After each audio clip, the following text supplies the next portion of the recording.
Pour être confortable et efficace, le Propal existe en 7 tailles.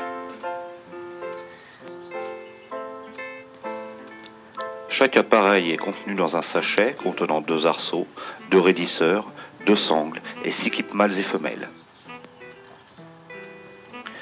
2 clips supplémentaires sont fournis avec chaque appareil afin de pouvoir changer le réglage de celui-ci. Un Propal se monte en 4 minutes et il faut suivre les 4 étapes suivantes. La première étape consiste à choisir la taille du Propal la mieux adaptée à l'animal que l'on veut protéger.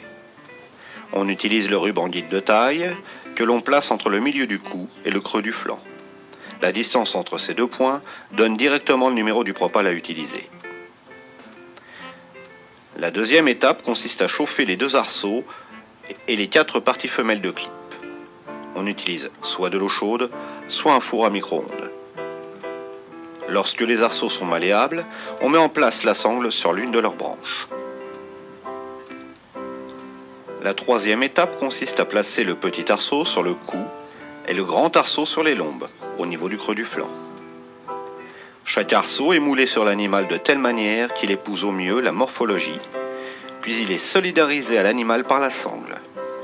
Les sangles ne doivent pas être serrées, mais ajustées. Elles doivent permettre le passage de 3 doigts. On vérifiera lorsque l'arceau avant est mis en place que la tête ne puisse pas passer à travers.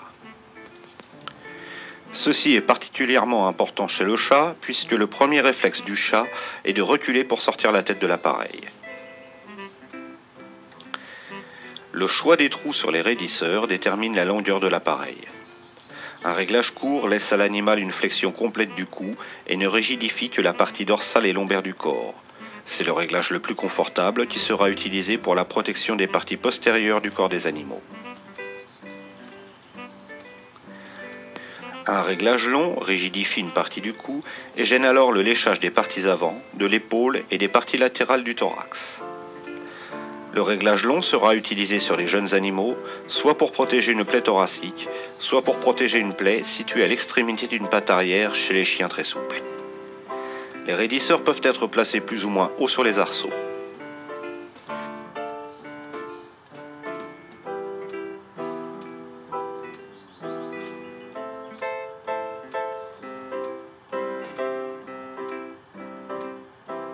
Les raidisseurs doivent être fixés sur les arceaux à la position 10h10. Pour un chien de corpulence moyenne, la meilleure position est celle donnée par les trous intermédiaires des arceaux. Si l'animal est de forte corpulence, l'arceau doit être élargi. À ce moment, les raidisseurs seront fixés sur les trous les plus bas des arceaux. Lorsque la position des arceaux est définie, on met en place d'abord les parties femelles de clip. La partie femelle du clip est placée de l'intérieur vers l'extérieur de l'arceau. Le raidisseur est maintenu à la main sur l'extrémité du clip femelle, puis on enfonce le clip mâle dans la partie femelle. Pour que l'appareil soit solide et puisse remplir sa fonction, les clips doivent être verrouillés, c'est-à-dire fermés à fond. Les clips sont verrouillés lorsque les arceaux et les raidisseurs sont collés les uns aux autres. S'il existe le moindre jeu entre ces 2 parties, cela signifie que le clip n'est pas verrouillé et donc que l'appareil n'est pas solide. Il faut alors enfoncer le clip mâle plus fort dans la partie femelle. Lorsque le montage est terminé, on met l'animal sur le sol pour vérifier l'efficacité de l'appareil et montrer au propriétaire le confort du Propal. Le Propal est tenu à 2 mains et on effectue un mouvement d'avant en arrière. Cette manipulation permet de vérifier que la tête ne sort pas de l'appareil, que les sangles ne sont pas trop serrées et que le Propal ne bloque pas les mouvements du bassin et de la tête. Chez le chien, le temps d'accoutumance est court et de l'ordre de quelques minutes.